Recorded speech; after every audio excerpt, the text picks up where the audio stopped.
Decided when I was right at the beginning of my 20s that I wanted to be part of the food movement, although it was more intuitive than intellectual.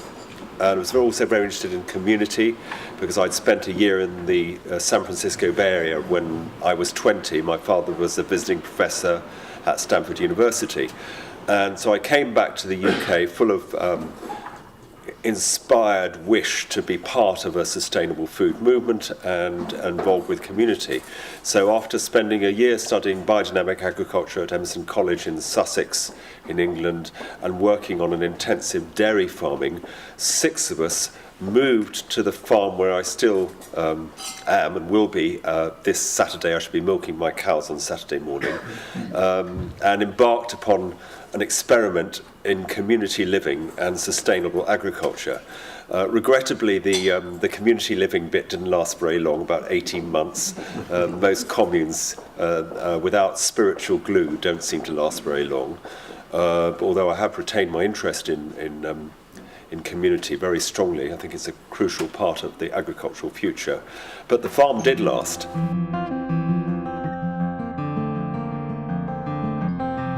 In the very early days, we acquired a herd of 30 milking cows, and we were trying to make a living in a market which was pretty hostile, because the more intensively you farmed, then the more money you got for your produce. So we thought, well, why don't we write down what we're doing virtually on the back of an envelope and take our story to the consuming public, because if they would support us in the marketplace, we would be able to survive in this economically very hostile climate. So we did that, and in fact I was one of the drafters of the organic livestock standards, which then found their way into the Soil Association standards and then were adopted more or less by the EU regulation when that came in 1992. And so I could say that I personally played a small part in the development of the organic standards. And I think what has been lost, and I shall come back to this as well, is the reason we did that. What we wanted to do was a means to an end. We wanted the market to support a more sustainable approach to agriculture. That was our intention.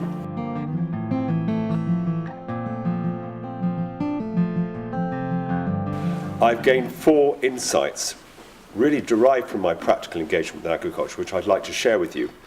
And I think they will be relevant to the discussions we may have later this evening or indeed tomorrow. The first is that the most single important striving that I think we need to focus on in agriculture is the building the fertility of the soil. There is nothing more important than that. It's so often forgotten, but this thin layer of organic matter is the basis of the foundation stone of civilizations.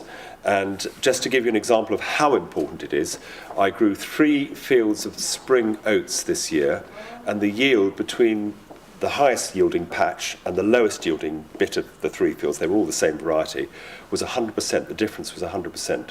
And that was entirely to do with the structure and the fertility, the variation in the structure and the fertility of the soil.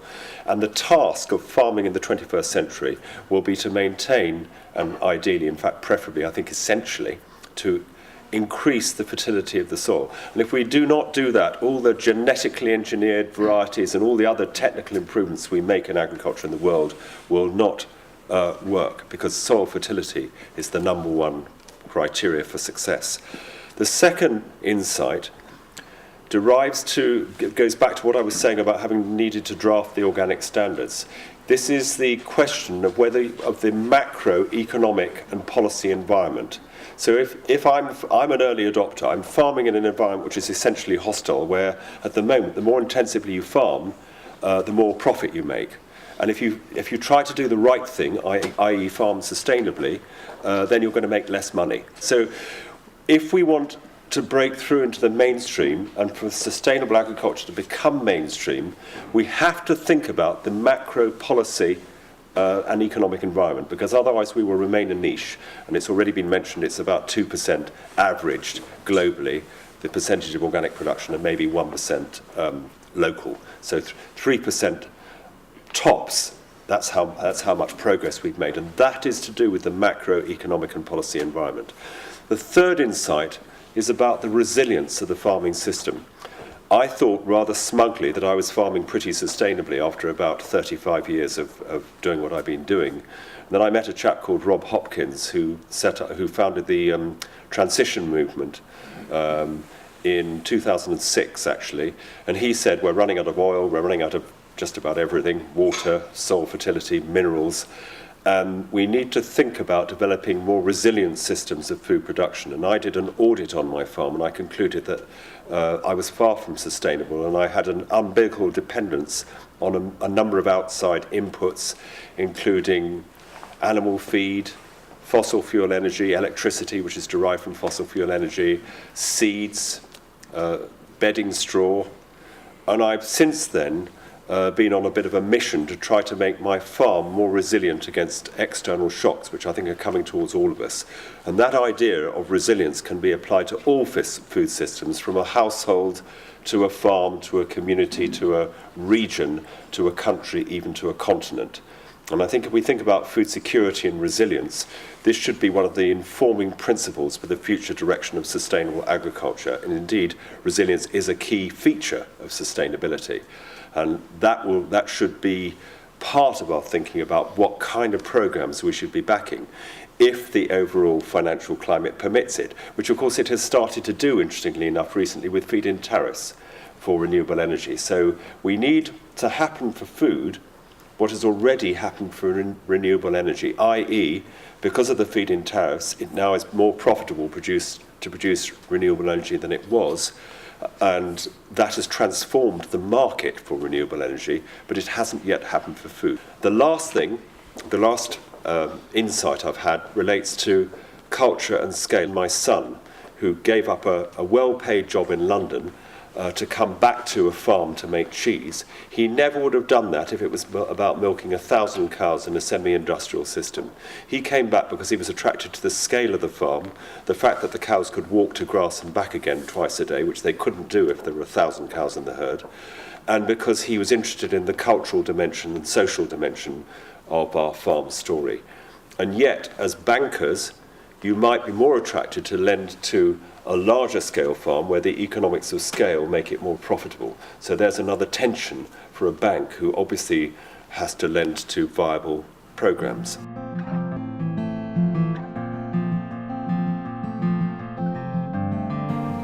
In parallel with my existence on the farm, I got involved with the Soil Association, initially on a voluntary basis and then on a full-time basis since the beginning of the 90s. And in 1995, I became director. And if you trace the history of the Soil Association from 1995 to the present day, you could say, along with many organisations that constitute the organic movement, the movement for sustainable agriculture, it's been a great success story. We've had double-digit growth of the market. Organic food has become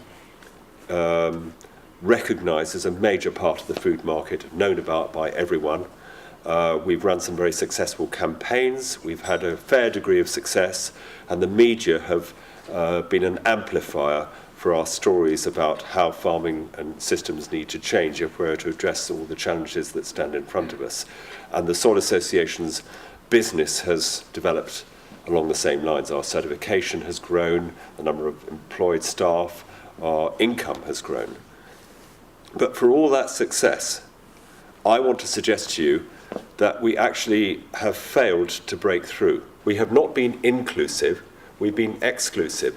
We've said, we're better, we're a little bit morally superior, we're up here, and the rest of you are the great unwashed. And we've created a lot of antagonism with conventional agriculture, so a lot of conventional farmers and industry rather dislike us because they think we're holier than thou and preachy and so sure of ourselves and so right. And I think we really need to enable a radical transformation of our food systems within the next 10 to 15 years. And we will never do that if we stay in our morally superior bunker and do battle with the people who are outside it. I think we need to create psychologically a transition so that people who are not yet farming sustainably or part of the sustainable food movement feel included and feel that their steps, incremental steps towards becoming more sustainable, can enable them to make that journey, and we need to celebrate the journey. We don't want to say either you're organic or you're out of Siberia. We need to say, no, here is the journey that you could go on, that we're all on, because actually those of us that thought we were farming sustainably over the last 20 years actually weren't that sustainable after all. And I told that story against myself to Gates, and of course they loved it, because they felt that instead of distancing myself from them, I was being inclusive. And I also said, look, I know there's some issues that divide us, but what unites us is so much more important than that. The fact that we're all standing in front of the greatest challenge that had ever confronted humanity, which is the need to feed 9 billion people, or however many people the population peaks at, to do it using making the minimum use of non-renewable sustainable inputs, and to provide to the maximum degree possible staple foods in season from as close as possible to where people live.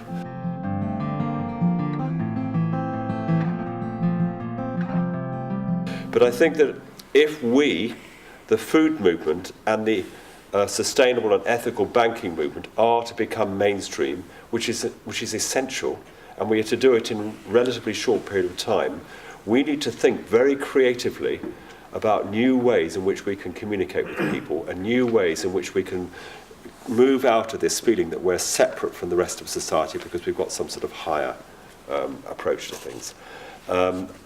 My personal response to some of these challenges has been to establish the new organisation that will be launching shortly, the Sustainable Food Trust.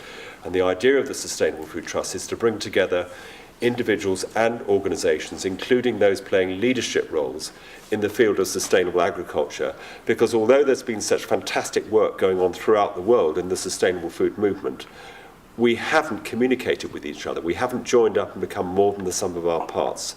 And so hopefully the Sustainable Food Trust can enable that.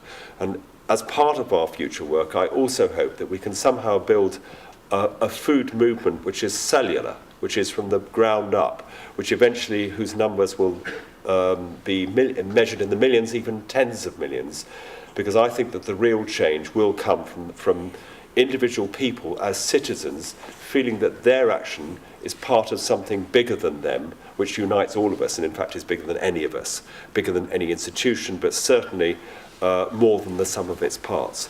And that will be the aim of the Sustainable Food Trust, not to replicate existing work, but to somehow be catalytic in making us feel more connected. I would love to be part of this discussion with Triodos Bank, but also I feel that a parallel discussion needs to happen in the food movement to work out how we can make this transition from where we have been, rightly, to where we need to go.